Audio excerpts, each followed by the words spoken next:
para el país. Pero, ¿qué significa esta visita del comisionado de la ONU para Derechos Humanos a Venezuela? ¿Qué impacto puede tener? Vamos a hablar de ello justamente a partir de este momento con Williams Dávila, que es diputado de la Asamblea Nacional de Venezuela, ex gobernador del estado de Mérida, y a quien le agradecemos estos minutos en DNews. Dávila, buenas tardes. ¿Cómo le va? ¿Qué puede generar esta visita del alto comisionado para los derechos humanos? Buenas tardes, Ignacio. Bueno, mira, ya nosotros estamos acostumbrados a todas esas visitas.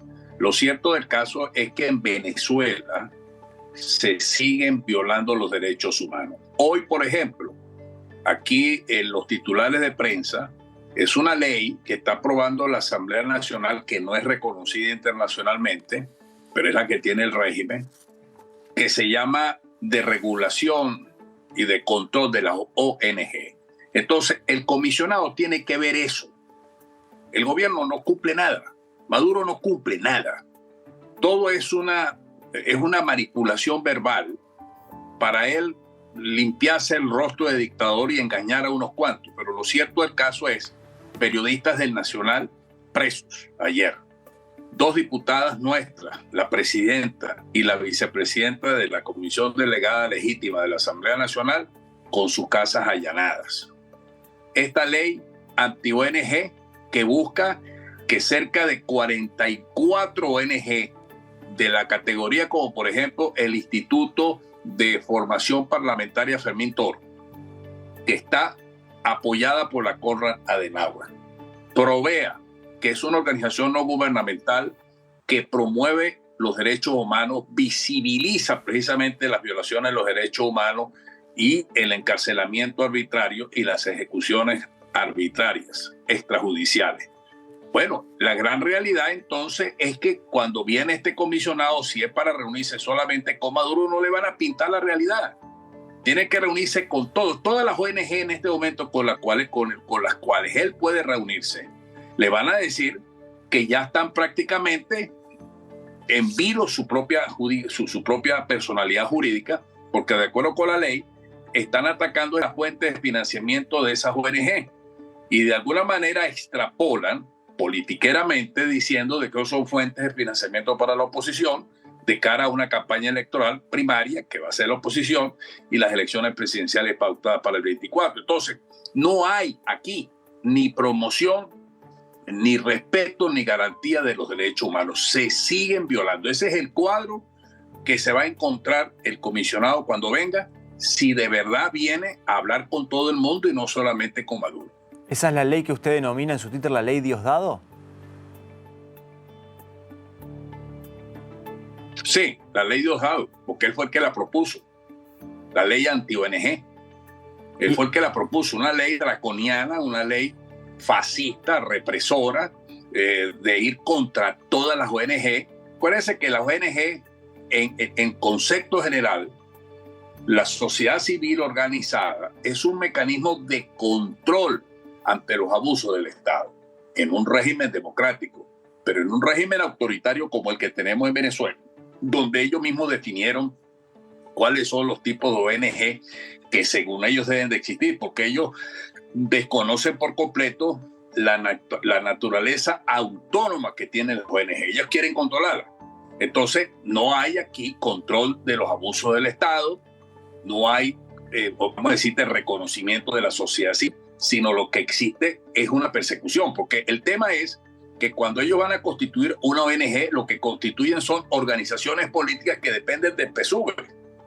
Cuando nosotros hablamos de ONG, estamos hablando de gente de la sociedad civil, expertos en salud, expertos en combatir, en verificar y visualizar los delitos de corrupción, expertos en todos los temas de las áreas económicas, políticas. Es decir, las ONG cumplen un papel de divulgar información que el Estado no hace. El Estado quiere entonces eliminar esas fuentes de control, esas fuentes de información, para simplemente uniformar aún más la información en Venezuela. ¿Y en qué contexto se dan las detenciones de periodistas que usted decía recién se registraron ayer? Ayer en el Nacional, el diario Nacional, que ya actúa digitalmente, porque desde el punto de vista del papel, del periódico, eso no existe. Bueno, les cayeron encima. Un juez ordenó la detención de 4 periodistas del Nacional. O sea, ¿qué sentido tiene que venga el comisionado, que esta gente esté hablando de democracia y precisamente cierran radios, están en contra de los periodistas? No hay, o sea, nosotros vamos a ir a unas elecciones en el 2024 y uno de los problemas serios de las condiciones objetivas electorales que debe de existir es que haya libre competitividad electoral. Ahora, ¿cómo se pone en práctica esa libre competitividad si usted como oposición no tiene acceso a los medios? O si los medios están autocontrolados y censurados. Esa es la gran realidad. Entonces aquí no se puede, ningún periodista puede sacar algo que le moleste al régimen, porque de inmediato le caen, como sucedió con estos 4 periodistas del Nacional. Ahora, supongamos que Volker Turk llega a Venezuela, se reúne con ustedes, con la oposición, se reúne con las ONG, le advierten todas estas situaciones, presentan la documentación que tengan, justifican esas acusaciones que realizan. Después, ¿cree que algo va a cambiar en la ONU? ¿Es el ámbito de la ONU? ¿Hay esperanza de que algo cambie si la influencia viene desde la ONU o es por otra vía que se debe buscar ese cambio? Mira, hasta ahora la Misión Internacional Independiente de Determinación de los Hechos del Consejo de los Derechos Humanos de las Naciones Unidas, que se le prorrogó el mandato por un año más, o sea, tiene este año y el que viene, no ha sacado otro informe que diga se han logrado estas cosas, ya no existen estos hechos de violaciones de derechos humanos. Todo lo contrario, se le prorrogaron 2 años más porque aquí no hay respuesta de parte del Estado. El comisionado, la señora Bachelet, que estuvo ahí como comisionada, elaboró un informe de verdad horroroso en el sentido de las graves violaciones de derechos ambientales, derechos a la salud, derechos civiles, derechos políticos. Eso no va a cambiar porque, como le acabo de decir, el mundo tiene que darse cuenta que aquí persiste la conducta de una dictadura que no quiere ningún tipo de pluralidad política. Y el ejemplo está con esa ley. Es una ley que la sacaron ellos. Ellos controlan totalmente la Asamblea.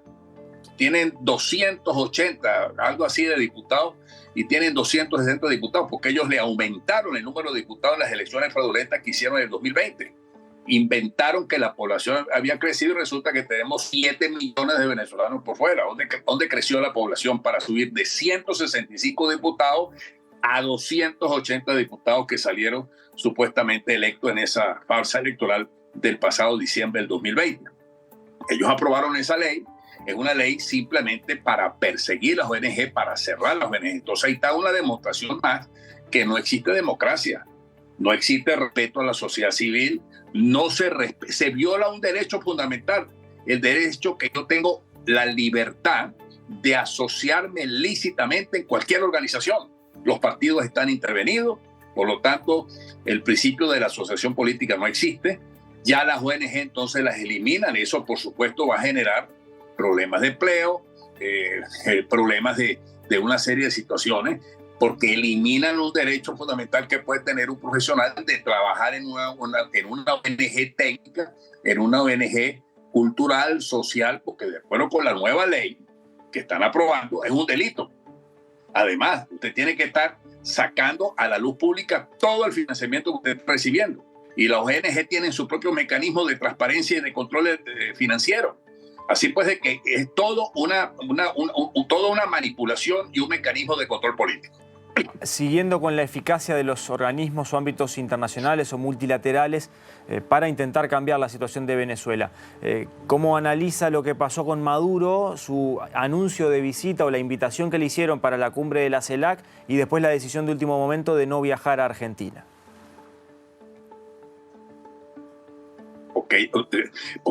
Porque se asustó, porque la Patricia le metió allá esa denuncia ante los organismos internacionales para que le apliquen todas esas acusaciones y la recompensa que tiene de $15 millones por parte del gobierno norteamericano. Lo que pasa es que también ha habido cambios geopolíticos y la política del Departamento de Estado ha sido muy variable, la política del nuevo presidente de los Estados Unidos. Pero lo cierto del caso es que sigue una gran realidad. El régimen de Maduro tiene un expediente en la Corte Penal Internacional. Eso no lo va a poder evitar, eso no se lo puede quitar. Y él trata de presionar por todos lados, como ha ido avanzando otros sectores electoralmente en América Latina. Él pretende que con esos nuevos sectores, esos nuevos gobiernos, él se limpie el rostro y tenga mayor aceptación. Es bueno adelantar, por ejemplo, en el caso de la OEA. Bueno, en el caso de la OEA, seguramente que cuando venga la próxima asamblea en este año, a lo mejor ahí vamos a tener problemas porque ya hay países que no están reconociendo al gobierno interino, o mejor dicho, el caso, por ejemplo, de Bolivia, en el caso de Argentina, en el caso de Colombia, en el caso de Brasil, seguramente reconocerán al representante que envíe Maduro. Entonces ahí a lo mejor no vamos a tener un apoyo mayoritario en la OEA. Eso no se debe a que no exista gobierno interino, sino simplemente por el hecho mismo de que son gobiernos que están reconociendo a Maduro. Así pues, de que en ese sentido ellos pueden tener ciertos avances, pero cambiar la juridicidad internacional que existe en relación con la violación de los derechos humanos y los delitos de lesa humanidad, no lo veo posible. Yo no creo que ahora Karim Khan, el fiscal de la Corte Penal Internacional, que por cierto, ellos dijeron hace 2 años que iban a montar aquí una oficina de la Corte Penal Internacional en Caracas para facilitar que las víctimas puedan tener acceso a través de los trámites de reactualización y reformulación de peticiones que han venido haciendo. Esa oficina no está funcionando cabalmente aquí en Venezuela. Entonces aquí tenemos un problema serio que el gobierno, que este régimen, mejor dicho, dictatorial de Maduro, pretende manipular los organismos internacionales para presentarse como un paladín de los derechos humanos. Nada de eso es cierto, ya le acabo de decir, que aprobaron una ley, o sea, eso ya no es mentira, es una ley que ellos mismos aprobaron para ir en contra de la ONG. ¿Le preocupa que Lula da Silva pueda realizar gestiones para reincorporar a Venezuela al Mercosur y para otros ámbitos de integración, teniendo en cuenta que la invitación además venía de Alberto Fernández, el presidente argentino, y que hubo elogios de los dos presidentes a esa intención de integración? Sí, ahí tenemos problemas, porque el Mercosur tienes a Paraguay, Argentina, Uruguay, Brasil y Venezuela. Y hay asociados, en este caso Bolivia. Creo que Chile también. Ahí tenemos problemas, pero hay una acción. Tiene que haber unanimidad a nivel del Consejo de Mercosur. Y Uruguay no lo veo que en este momento esté apoyando una integración de Maduro en Mercosur. Puede ser que Brasil, Paraguay tampoco. Entonces ahí tendríamos ya 2 países que no estarían de acuerdo con la presencia de Maduro en el Mercosur. Ustedes esperan que Paraguay y Uruguay veten el ingreso de Venezuela. Ahí hasta ahora no han reconocido la Asamblea Nacional de Jorge Rodríguez. Hemos venido peleando, yo soy vicepresidente de la delegación venezolana, en el sentido que la verdadera asamblea legítima es la electa en el 2015, que ahorita sigue siendo vigente. Va a haber una reunión de la mesa directiva ahora en marzo, y bueno, vamos a estar lidiando en esa reunión para que nos reconozcan a nosotros y no a la Asamblea Nacional que preside Jorge Rodríguez. Hasta ahora ha sido así, que no la han reconocido. El año pasado, en el 2020, en el 2021, en diciembre del 2021, yo asistí a esa reunión de la mesa directiva que la presidía Rosomano, que es senador de Brasil. No le dieron reconocimiento a la delegación que iba de Jorge Rodríguez. Así pues, de que ahí podemos tener todavía una situación, un margen de maniobra que nos pueda permitir que la delegación de la Asamblea Nacional Legítima, la que preside en este caso Dinora Figueroa, que es la nueva presidenta de la Asamblea Nacional, esté en Mercosur, o mejor dicho, esté en el Parlamento de Mercosur. Pero esperan que cuando se discuta el tema, si se discute Uruguay y Paraguay, tranquen a Argentina y a Brasil con este tema. Yo creo que sí, porque yo he visto las declaraciones que dio el presidente en la calle, son muy duras. Y lo mismo ahorita en la reunión que hubo del CELAC y la reunión el discurso que dio el presidente de Paraguay. Yo no creo que vayan entonces a estar apoyando el reingreso de Nicolás Maduro en el Mercosur. ¿Y por qué cree que Maduro tampoco fue a la asunción de Lula, que también tenía invitación y tenía la autorización firmada por Bolsonaro para poder ingresar a Brasil? Mira, el problema de Maduro es que él cree que es poderoso en todas partes del mundo. Y hay una cosa que se llama la vindicta pública. Él no es un hombre, es como cuando usted invita a alguien a una fiesta que sabe que si se echa 2 tragos termina la fiesta a puñetazo, la acaba, y no la invita o están pendientes de esa persona. Así le pasa a Maduro en la comunidad internacional. No es un tipo bien visto. Es un tipo que tiene un expediente por criminal, por haber cometido crímenes de lesa humanidad en la Corte Penal Internacional. Esa es la verdad. Porque tú podrás tener presidentes que a lo mejor son de izquierda, pero son democráticos. Pero es que Maduro es simplemente el representante de una organización criminal que está en el poder. Esa es la gran verdad. Pero para Lula sería incómodo tener a Maduro a su lado, ¿eso está diciendo? Pudiera ser. Lula tiene bastantes venezolanos allá en Brasil, más de 400.000 venezolanos. Bueno, todo depende de los intereses de Brasil, ¿no? Claro, hasta este momento ha habido conversaciones, ya usted vio como en el caso de España mandaron un embajador, o sea, se prevé que todas esas cosas puedan suceder de reconocimientos a Maduro.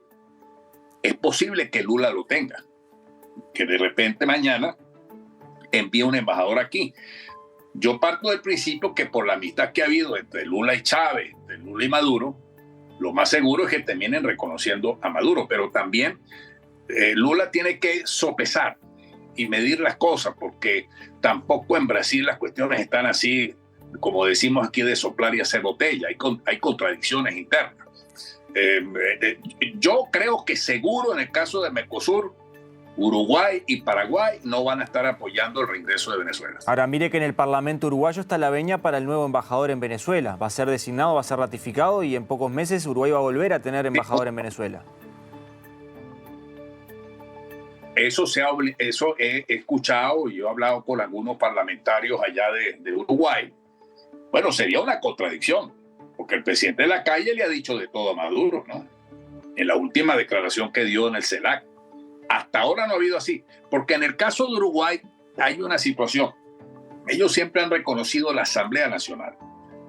No reconocieron a Guaidó, tampoco están reconociendo a Maduro, pero han reconocido más concretamente hasta el punto de que nunca tuvo Guaidó una representación diplomática en Uruguay, nunca lo hubo, porque ellos han estado reconociendo es la Asamblea Nacional. Sin embargo, yo no creo que ha dado las declaraciones en la calle vayan ahora a mandar un embajador y reconocer a Maduro, ¿no?